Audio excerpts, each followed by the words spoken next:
اسی طرح ایک ذکر ایسا ہے کبھی مت چھوڑنا، کتنی بھی مصروفیت ہو کبھی مت چھوڑنا، کبھی مت چھوڑنا۔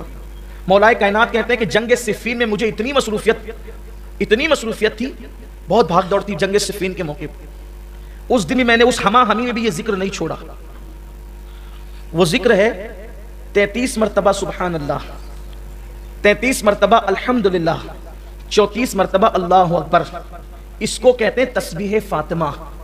اس کے بارے میں روایت میں آتا ہے کہ جو اس ذکر کو پڑھتا ہے دنیا میں اس کے کوئی کام میں اس کو ناکامی نہیں ہوگی۔ ادھر مرے گا ایک قدم اس کا دنیا سے اٹھے گا، ادھر مرے گا ادھر دخول جنت کی سعادت نصیب ہو جائے گی، نامراد نہیں ہوگا یہ ذکر۔ اس لیے کبھی مت چھوڑنا اس کو۔ ایک کلمہ شریف سنا آپ نے، لا الہ الا اللہ محمد رسول اللہ، اس کے بعد آپ نے تسبیح فاطمہ یہ سنا، پھر اس کے بعد سبحان اللہ وبحمدہ، سبحان اللہ العظیم وبحمدہ استغفر اللہ۔ میرے آقا فرماتے ہیں جو اتنا کہہ لے اللہ اس کو میزان بھر کے نیکی عطا فرماتا ہے۔ اس کو بھی پڑھو۔ اسی طریقے سے اشہد ان لا الہ الا اللہ وحدہ لا شریک لہ لہ الملک ولہ الحمد یحیی ویمیت بیدہ الخیر وہو علی کل شیء قدیر۔ اس کو جو بندہ پڑھتا ہے اگر 4000 سال کے گناہ بھی اس کے نامہ اعمال میں ہو اللہ اس کو بھی بخش دے۔ بڑا عظیم ہے یہ۔ انبیاء کرام کا یہ وظیفہ ہے جو میں نے پڑھا نا، جس کو ہم چوتھے کلمے کی شکل میں پڑھتے ہیں، انبیاء پڑھتے تھے اس وظیفے کو۔ ایک وظیفہ اور ہے حسبنا اللہ ونعم الوکیل۔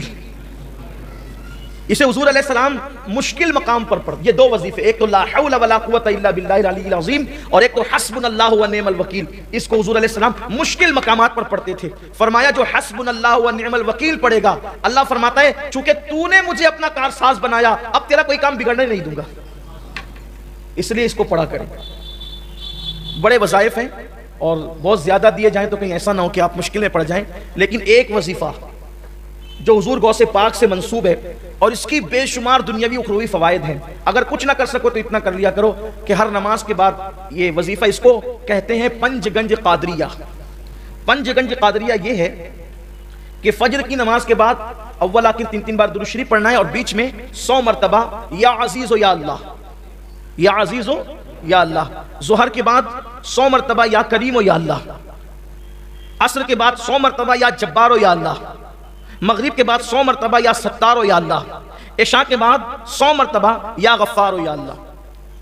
1 منٹ لگتا ہے اور اطمینان سے پڑھیں گے تو 2 منٹ لگتے ہیں، لیکن وظائف کی برکت ہے۔ یہ جو یا عزیز و یا اللہ پڑھتا ہے فجر کے بعد جو کبھی ذلیل نہیں ہوگا، نہ دنیا میں نہ آخرت میں۔ آپ کو ذلیل کرنے والے خود ذلیل ہو جائیں گے، آپ ذلیل نہیں ہوں گے، اس لیے کہ جو اللہ کو عزیز کہہ کے پکارے خدا اس کو کیسے ذلیل کرے گا۔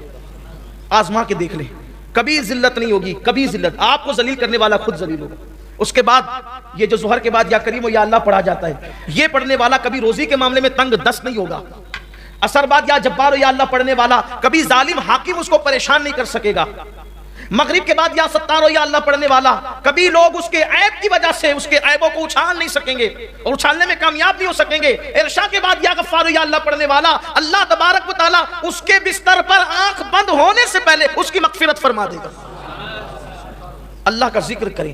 آخری بات یہ کہ ذکر کی 3 قسمیں ہیں، جب تک کہ یہ 3 قسمیں ایک ساتھ نہ ہو جائے ذکر نہیں ہوتا، جب تک کہ تینوں چیز مل نہ جائیں ذکر نہیں ہوتا۔ ایک ہے ذکر باللسان یعنی زبان سے ذکر، دوسرا ہے ذکر بالقلب یعنی دل سے ذکر، تیسرا ہے ذکر بالجوارح یعنی اعضاء سے ذکر۔ زبان اللہ اللہ کہے ذکر ہے، لا الہ الا اللہ کہے ذکر ہے، سبحان اللہ وبحمدہ سبحان اللہ العظیم کہے ذکر ہے، یا ستار یا اللہ کہے ذکر، یا غفار یا اللہ کہے ذکر ہے، لا الہ الا انت سبحانک انی کنت من الظالمین کہے ذکر ہے۔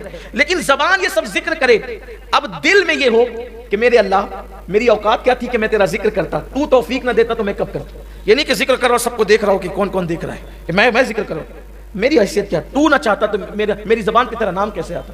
پھر یہ جو نعمتیں تو نے مجھے دے رکھی ہے تیرا کرم ہے، یہ جو دولت مند بنایا، عزت دی، لباس دیا، اولاد دیا، یہ دیا وہ دیا، اس پہ دل شاکر رہے، شکر کرے، زبان ذکر کرے، دل شکر کرے۔ یہ 2 چیز ہو گئی۔ اور ذکر بالجوارح یعنی اپنے جسم سے اپنے اعضاء سے اللہ کی نافرمانی نہ ہونے پائے۔ جب یہ تینوں ایک ساتھ ہو جاتے ہیں کہ اعضاء گناہ سے بچے، دل شکر کرے، زبان ذکر کرے، تو اس کو کہتے ہیں ذاکر، یعنی یہ ہے ذکر کرنے والا۔ تو یہ زمین پر خدا کا ذکر کرتا ہے، آسمان کی بلندیوں پہ خدا اس کا ذکر کرتا ہے، شرق و غرب میں پھر اس کے چرچے ہونے لگتے ہیں۔